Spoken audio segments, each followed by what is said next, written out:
Isang araw paggising mo, 30 ka na. Samantalang parang kahapon lang ay 20 ka.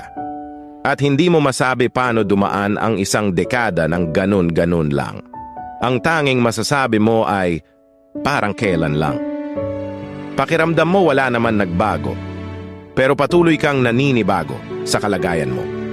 Unti-unti mong naiisip ang mga pangaral ng mga magulang mong tugma sa kinaroroonan mo ngayon.